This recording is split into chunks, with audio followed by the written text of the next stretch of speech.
Good afternoon, friends. We are your hosts, Raj and Aradhna Asava, bringing you the weekly HungerMitao program.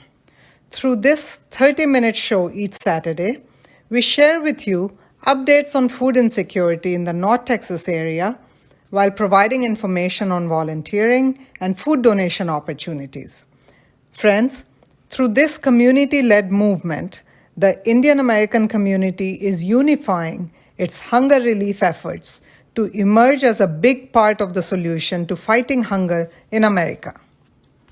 Thank you for joining us, and thank you, Fanasia, for this opportunity. Friends, through this show, you also learn of all the ways in which each one of us, in the spirit of Give Where You Live, is making a difference and can continue to make a difference. Please visit HungerMitao.org to learn more. Through this site, you can navigate to any of the food banks across the country where HungerMitao is operational and reach their local web page to find volunteering opportunities, opportunities to serve on their steering council, HungerMitao Steering Council, donate, sponsor. There's a variety of ways through which you can engage. So, this week, Raj, Yeah. let's do something a little different. Okay. So, listeners, Raj and I were recently interviewed by Amy McReynolds, Chief Equity Officer of Feeding America. And that was a wonderful interview. It was a great interview, lots of wonderful questions. So, we'd like to share the interview with our listeners in two parts. The first part that we play today goes over our backgrounds, how we stumbled upon the issue of rampant hunger in America, and the beginning of the HungerMitao movement. That's right. We will play that today. And then next week, we will play the second part of the interview to give you more color on how this movement, our HungerMitao movement, is structured and the impact it has had so far. So, listeners, without further delay, here is our conversation with Amy McReynolds, Chief Equity Officer of Feeding America. Anna and Raj, thank you so much for joining me today on the podcast. It's a pleasure to have you here. Thank you. Thank you very much. So I'd love first, as we get started, if you could tell us just a little bit about yourselves. Tell us who you are. Thank you, Amy. Good to be here. And let me give you a little background about myself and Anna.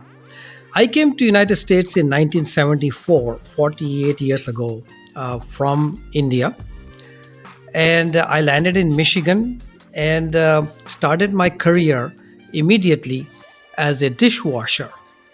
And I had to start right away because my dad sent me to United States on a fly now, pay later ticket. So the day I landed, I was already in debt. You had to begin to pay up. Exactly.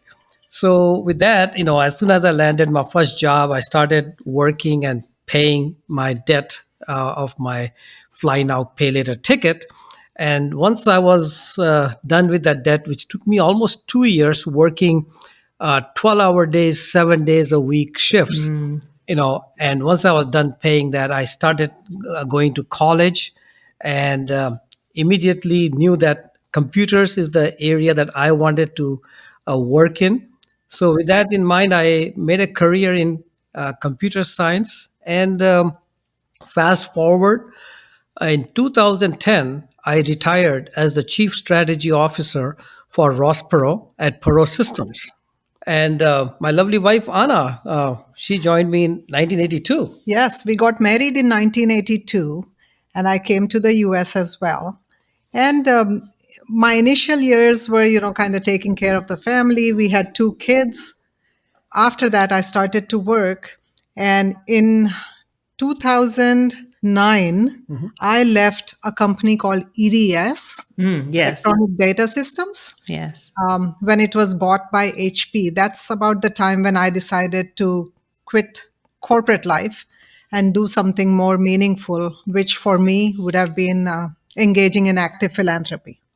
We're going to have an opportunity to talk about HungerMitao, but I'm also curious, how did you learn about the issue of food insecurity in this country?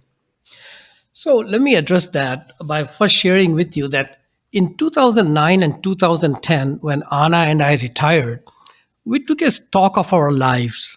And we said, at this time in our life, at this stage in our life, what do we want to do?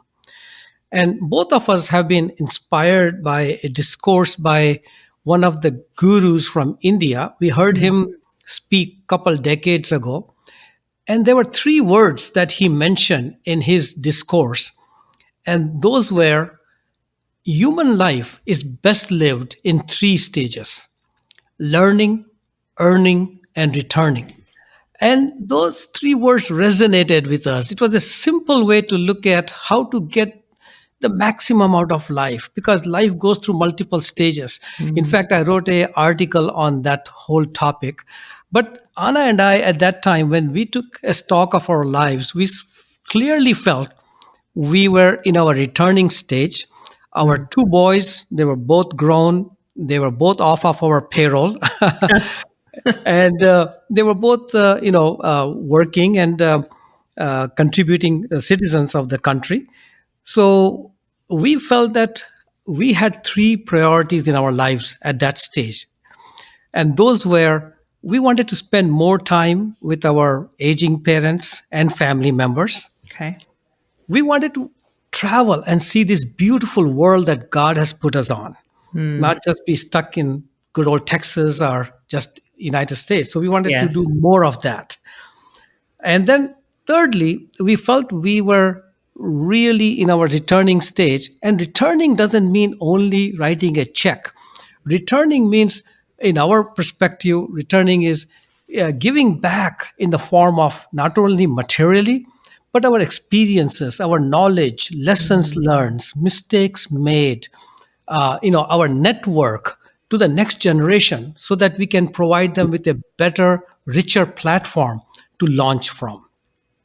So we wanted to do more concerted effort in figuring out ways to do meaningful returning for the next generation and for the society that actually played a big role in shaping us in who we are. It almost sounds like the way you talk about returning, that it creates a new cycle for people to learn as well. Oh, totally, totally, Yeah. because it's so different from what we are kind of tuned into our entire working careers. And now you become free and you look at, okay, how can I employ all these resources into something that's even more gratifying than corporate careers were? Yep. Yes. Yes. So we were basically from 2010 onward, put all of our effort around those three things. So we were attending all the family functions, spending a lot of quality time with family members, and parents here in United States as well as in India. And we traveled and saw different parts of the world every year. But and philanthropy wise, our philanthropy focus was primarily in known causes here in America, like March of Dimes, walkathons, and things of that nature. And a large part of it was focused back in India, because in India the issues were several, and they were also very visible. From hunger to education to poverty. I mean, it was just staring at you. So Yes. we also looked at it that our dollar went a long ways in an emerging country like India. So majority of our philanthropy was focused on causes in India. But interestingly enough, all of that changed in 2015. In 2015, I was having lunch with our local mayor, and he asked me to support his backpack program. And when I thought it was some kind of a marketing gimmick. And when I asked him what exactly is this backpack program, he says, Raj, I'm talking about backpack filled with enough food for a child to last for the weekend. Ah. Yes. I was shocked. I immediately said, "Oh, you mean for the downtown areas, the rough neighborhood, the food deserts?" He said, "No, no, no. I'm talking about Plano, which is one of the richest cities in the country." He's saying that the schools where my children went, our children went, the school where his children are going. I came home and I told this to Anna. And of course, Anna, first thing she says, Raj, you're getting too old. You didn't hear him right. But it sounds like it was deeply impactful in that moment. Like, you have to It was. investigate this. It was. And it was actually pretty incredulous first because, we look around the community we live in, hunger is not visible. That's right. Right? That's The school, the parking lot at the school that our kids would go to, there were better cars there than the ones that we were driving. So it was almost like what is this hunger? Where is this hunger? Our friends never talked about it. So it was like, okay, we really need to do some digging here. Yeah. Yes. Yeah. So one of the things that Ross Perot taught us, and Ross Perot is, God bless his soul, amazing leader that this country had. And having worked for him, he was a man of one-liners. And one of his one-liner was, if you ever want to find the truth, bring all the liars in one room. So we both felt that we need to really get to the bottom of this. Is hunger really an issue in Plano, in North Texas, in United States? So we invited the Plano mayor to our home for dinner. We invited the food bank leaders to our home for dinner. I was on the board of a physicians organization, Indian physician organization. So I asked them to come for dinner because I said if hunger is an issue, it'll eventually translate into health issues. So That's right. you need to listen to this. So they all came over here and they heard the food bank talk about the stats that 800,000 people in this rich community, rich county, were food challenged. 1 in 6 North Texan was struggling. 1 in 4 school-going children did not know where the next meal is coming from. So we were totally shocked.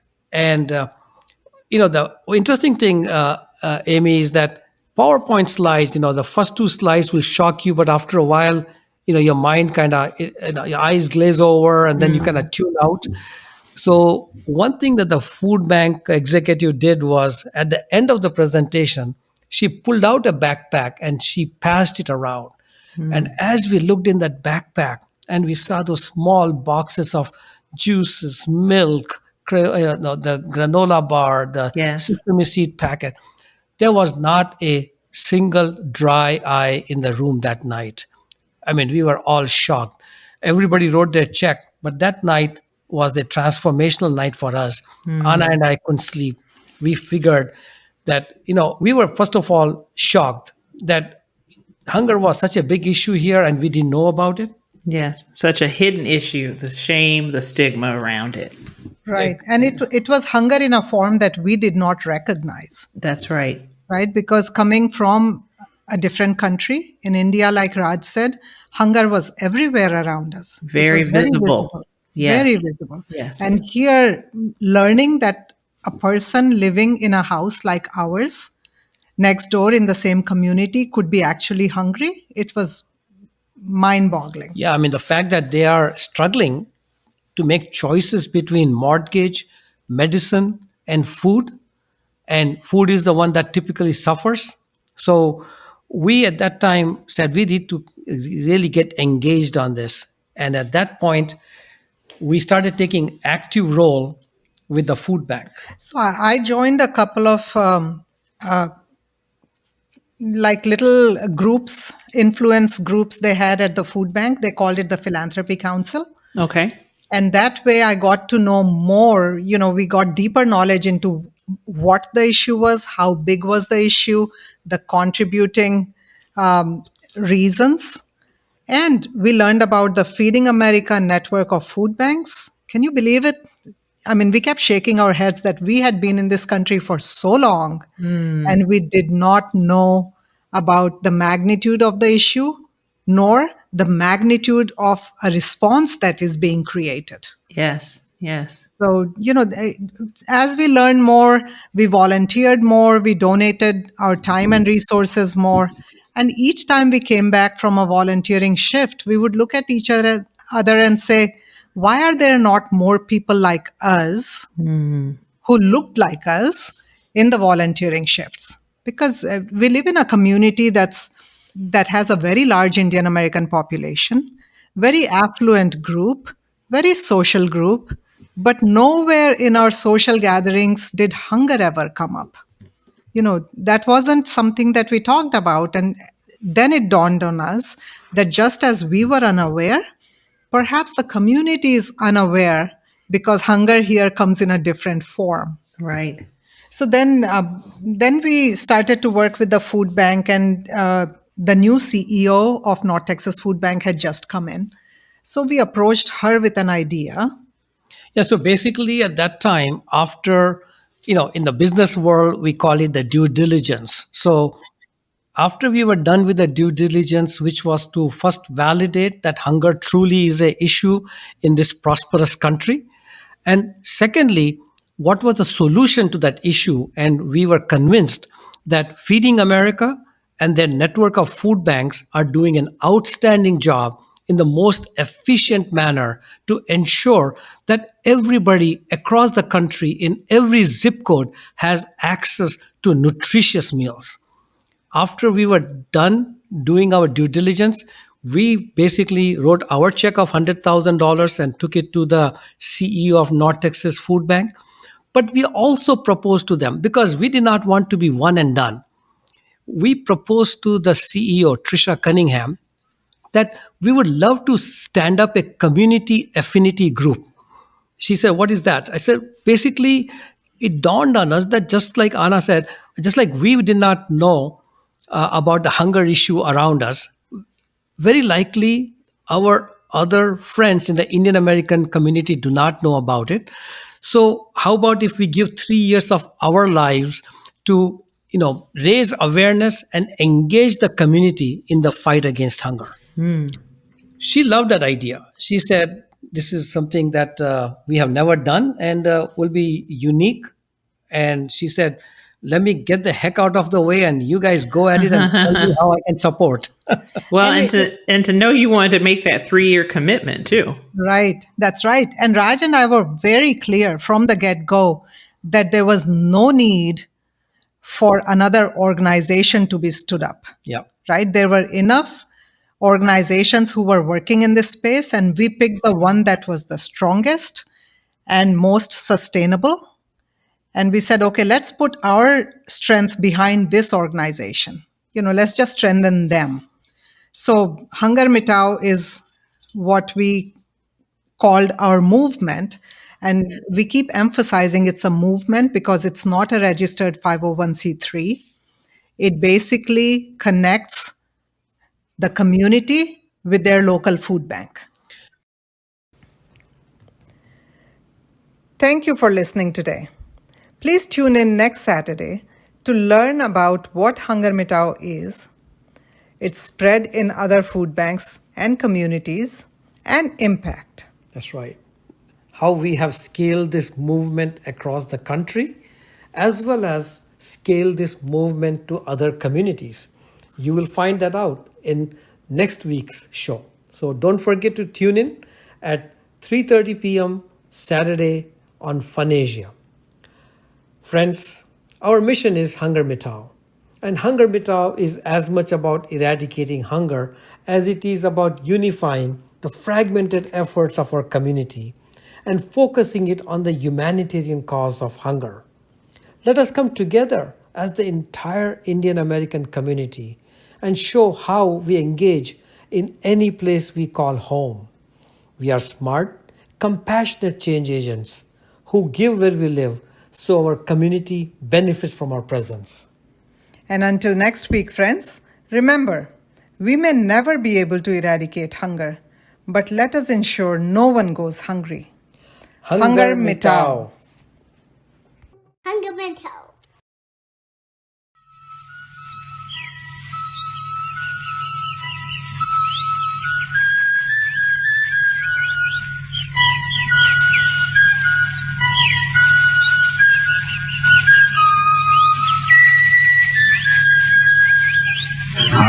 चल के तुझे मैं लेके चलूं एक ऐसे गगन के तले जहाँ हम भी न हो, आंसू भी न हो, बस प्यार ही प्यार पले।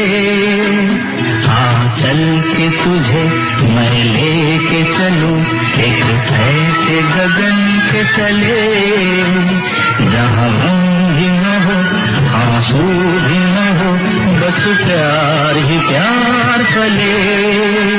एक ऐसे गगन के तले।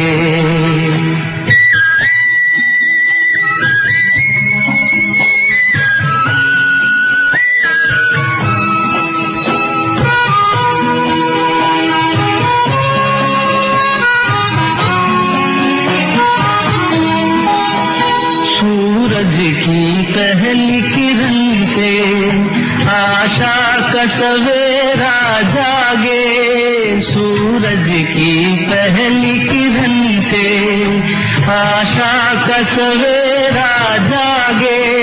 चंदा की किरण से ढलकर घनघोर अंधेरा भागे। चंदा की किरण से ढलकर घनघोर अंधेरा भागे। कभी धूप खिले कभी छाँव मिले, लंबी सी डगर न खले जहाँ हम भी न हो, आंसू भी न हो, बस प्यार ही प्यार पले। एक ऐसे गगन के तले।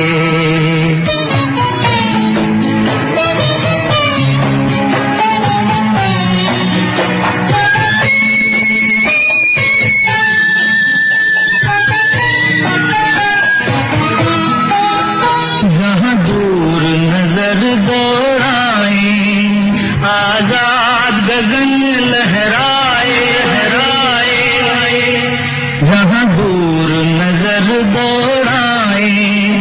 आजाद गगन लहराए, जहाँ रंग बिरंगे पंछी आशा का संदेशा लाए। जहाँ रंग बिरंगे पंछी आशा का संदेशा लाए। सपनों में पली हंसती हो कली, जहाँ शाम सुहानी ढले। जहाँ हम भी न हो, आंसू भी न हो, बस प्यार ही प्यार पले। एक ऐसे गगन के तले।